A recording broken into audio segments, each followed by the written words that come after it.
नमस्कार मित्रों, मेरा नाम डॉक्टर स्वप्निल पाठक है। मैं मेदांता हॉस्पिटल लखनऊ में क्लिनिकल कार्डियोलॉजी विभाग में एसोसिएट डायरेक्टर के पद पर कार्यरत हूँ। आज का हम लोग का जो टॉपिक है वो प्रिवेंटिव हेल्थ चेकअप है। जैसा कि ये कहा गया है कि prevention is always better than cure.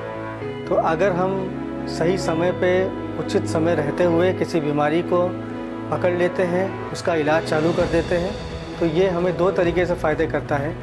कुछ केसेस में हम बीमारी का होना ही रोक सकते हैं, जैसे कि अगर आपको अर्ली स्टेज कोई डिज़ीज़ है तो कुछ मॉडिफिकेशन, लाइफस्टाइल मॉडिफिकेशन करके आप डिज़ीज़ डेवलप होना रोक सकते हैं। अगर आपको डिज़ीज़ हो गई है तो उचित समय पर अगर उसको पकड़ लिया जाए और उसका उपचार चालू कर दिया जाए तो फ्यूचर में जो कॉम्प्लिकेशंस होते हैं उन डिज़ीज़ के, वो काफ़ी हद तक हम उसको रोक सकते हैं। इस सिनेरियो को देखते हुए यहाँ हॉस्पिटल में हम लोग प्रिवेंटिव हेल्थ चेकअप का एक सेटअप को चलाते हैं, जिसमें कि सारी state of the art machinery के थ्रू हम लोग बॉडी का फुल एग्जामिनेशन करते हैं, जैसे कि ब्लड इन्वेस्टिगेशंस हैं, कार्डियक इन्वेस्टिगेशंस में ईसीजी है, 2D एकोकार्डियोग्राफ है, ट्रेडमिल टेस्ट है जिसको TMT बोलते हैं, और अन्य क्लिनिकल असेसमेंट है, आपका BMI असेसमेंट है, रूटीन इन्वेस्टिगेशंस है।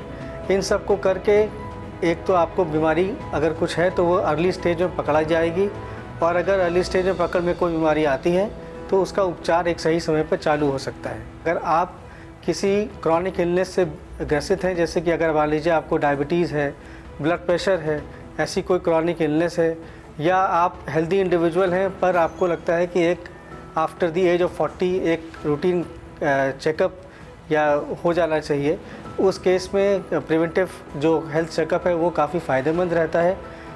तो ऐसे में मेरा सबको राय यही रहेगी कि अगर आपको कोई रिस्क फैक्टर है, आप ओबीज़ हैं, आपको फैमिली हिस्ट्री है किसी डिज़ीज़ की, या ऑलरेडी आप कोई बीमारी से पीड़ित हैं, तो एक प्रिवेंटिव हेल्थ चेकअप के थ्रू आप अपने बीमारी को बेहतर स्टेज पे कंट्रोल करके उसका उपचार करा सकते हैं। धन्यवाद।